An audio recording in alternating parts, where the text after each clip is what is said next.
Bienvenue sur la chaîne Math Pro pour cette nouvelle vidéo consacrée aux exercices sur le transformateur monophasé.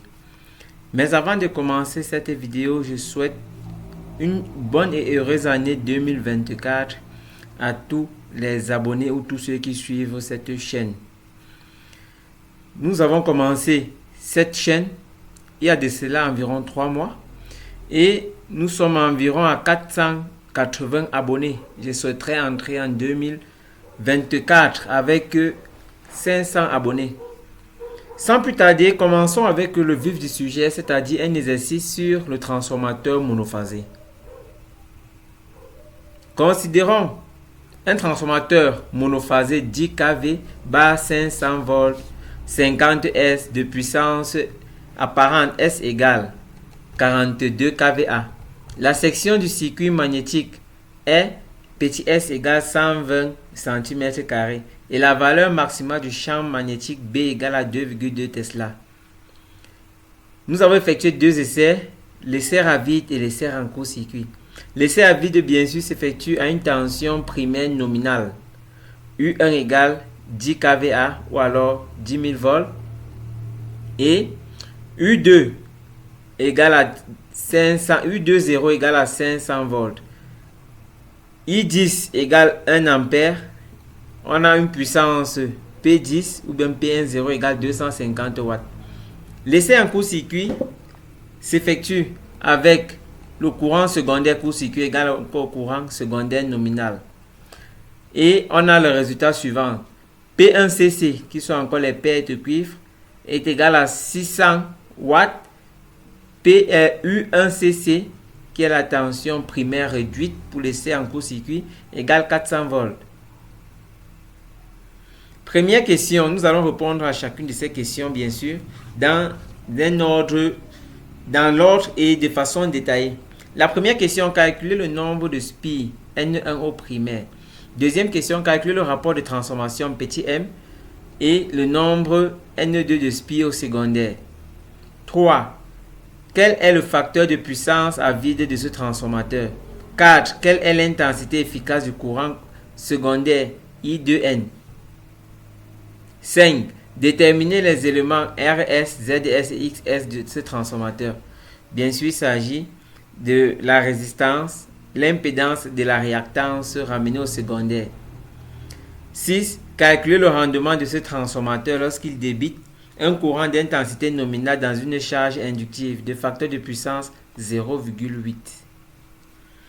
Avant de commencer la correction, je souhaite encore une fois de plus une bonne et heureuse année 2024. Et je prie tous ceux qui ne se sont pas encore abonnés et qui regardent ce contenu de pouvoir s'abonner et d'activer la cloche de notification. Nous allons passer à la correction. Nous allons commencer par le premier, ou alors la première question.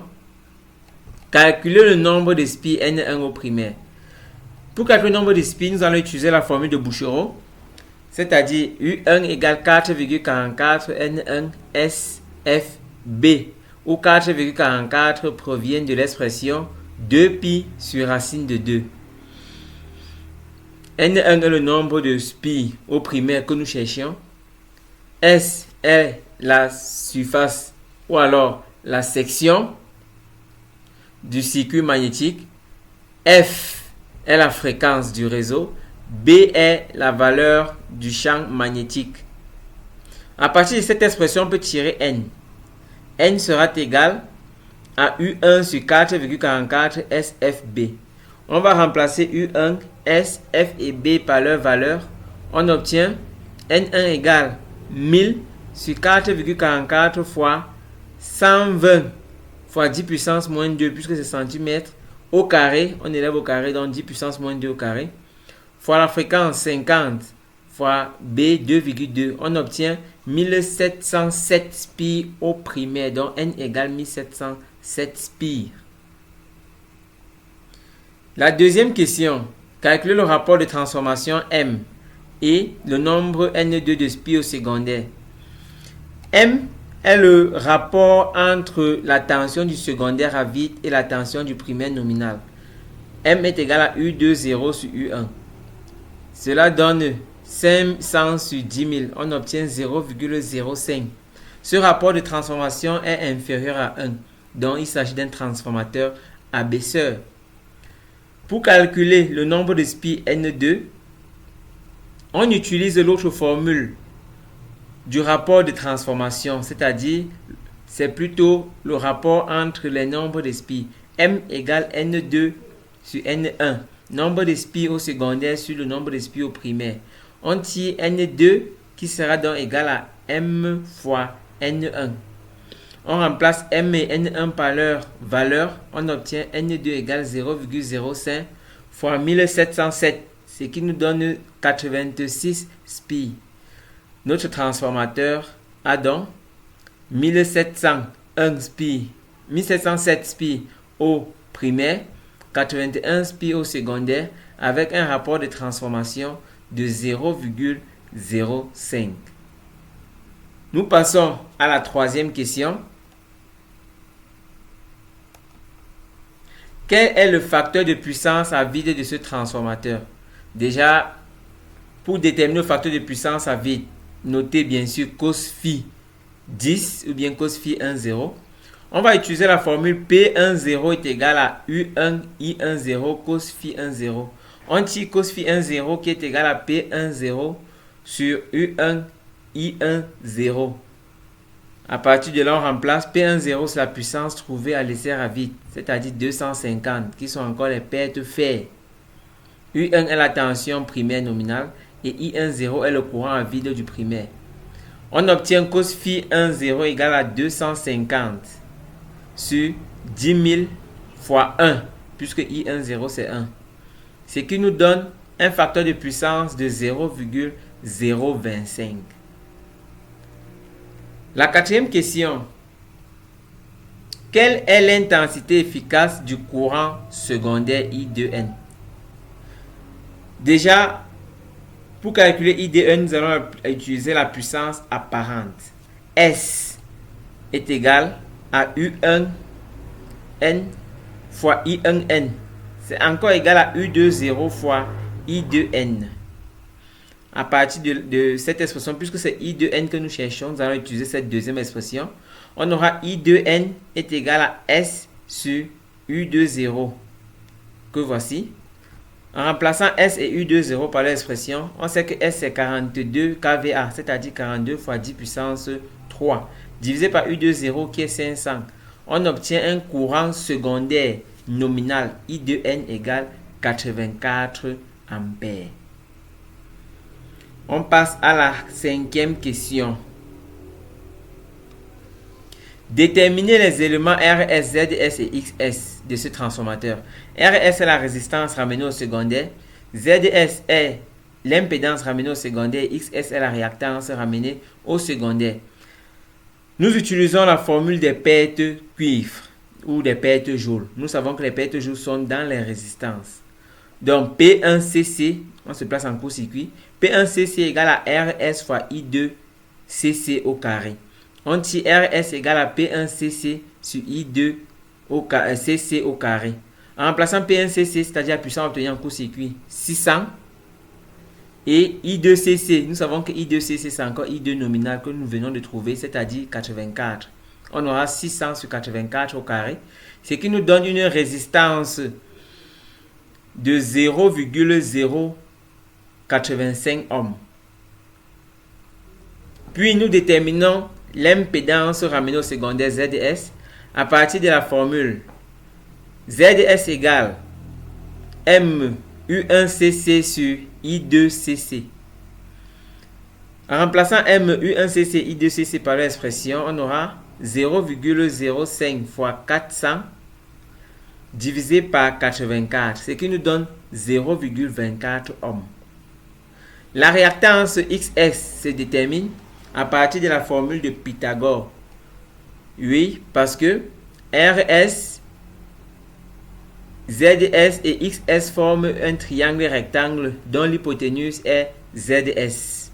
On aura ZS au carré égale à RS au carré plus XS au carré. On veut tirer XS, on aura XS au carré est égal à Z S au carré moins RS au carré. Ainsi, XS est égal à racine carrée de ZS au carré moins RS au carré. En remplaçant ZS et RS par l'expression, on aura XS égale à racine carrée de 0,25 au carré moins 0,085 au carré, qui donne 0,224 ohms. On vient de trouver RS, ZS et XS. On passe à la prochaine question, notamment la sixième. Calculer le rendement de ce transformateur lorsqu'il débite un courant d'intensité nominale dans une charge inductive de facteur de puissance 0,8. Ici, nous voulons calculer le rendement. Nous savons que le rendement, c'est le rapport des puissances. Le rapport entre la puissance du secondaire et la puissance du primaire, c'est-à-dire P2 sur P1. Or, pour calculer P2, nous avons besoin d'avoir la tension du secondaire en charge. Bien sûr, cette charge inductive qui a pour facteur de puissance 0,8. Le terme inductif ici à souligner parce que lorsqu'une charge est inductive, le sinus de phi est positif. Lorsque la charge est capacitive, le sinus de phi est négatif. Le cosinus est toujours positif. Pour calculer U2, c'est-à-dire la tension borne de la charge inductive, on passe par la chute de tension. Nous savons que delta U2, qui est la chute de tension, c'est égal à U20 moins U2. C'est-à-dire, la chute de tension est égale à la tension à vide du transformateur moins la tension aux bornes de la charge. À partir de là, on peut avoir U2 est égal à U20 moins delta U2. Nous connaissons déjà U20. Cependant, delta U2, c'est-à-dire la chute de tension, peut encore être calculé en utilisant la formule. Delta U2 est égal à RS I2 cos phi 2 plus XS I2 sinus phi 2. Bien sûr, nous sommes en monophasé. En remplaçant RS I2 et cos phi 2 sinus phi 2 SX par leur expression, on aura delta U2, la chute de tension, c'est égal à 0,085 qui est RS fois I2, c'est-à-dire 84 fois cos phi 2, le facteur de puissance, qui est 0,8, on a donné cela à la question, plus XS 0,224 fois I2 84 fois sinus phi 2, donc c'est-à-dire le sinus du cosinus moins 1 de 0,8. On obtient finalement une chute de tension de 17. Ainsi, la tension borne de la charge U2 est égale à U20 moins delta U, c'est-à-dire 500 moins 17. On obtient une tension borne de la charge de 483.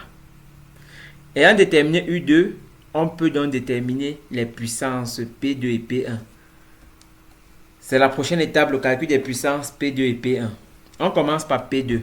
Nous savons que P2 est égal à U2 I2 cosinus phi 2. En remplaçant U2 I2 et cos phi 2 par leur expression, on aura P2 égale à 483 fois 84 fois 0,8, ce qui nous donne 32,458 kW. La puissance P1 est la puissance P2 plus la somme des pertes. Or, nous avons deux pertes. Nous avons les pertes fer et les pertes cuivre. Ce qui signifie que P1 est égal à P2 plus PF plus PC. Bien sûr, les pertes cuivre, c'est les pertes en court-circuit. Et les pertes fer, c'est les pertes de l'essai à vide. On aura P1 est égal à 16. Bon. P1 est égal à 16,86. En réalité, il y a cette petite erreur. C'est 32,458 plus 250 plus 600. Lors des calculs, j'ai utilisé 32,458, ce qui nous donne une puissance de 33,308 kW. Ainsi, on a le rendement qui est égal à P2 sur P1, c'est-à-dire 32,458 divisé par 33,308. On obtient un rendement de 97,4%. Nous sommes arrivés au terme de notre vidéo. Je prie tous ceux qui ne sont pas encore abonnés de s'abonner, de liker, d'activer la cloche de notification. Mais avant de vous quitter, Je vous souhaite encore une fois de plus une très bonne et heureuse année 2024. Voici quelques exercices pour entrer dans l'année 2024. Bonne année!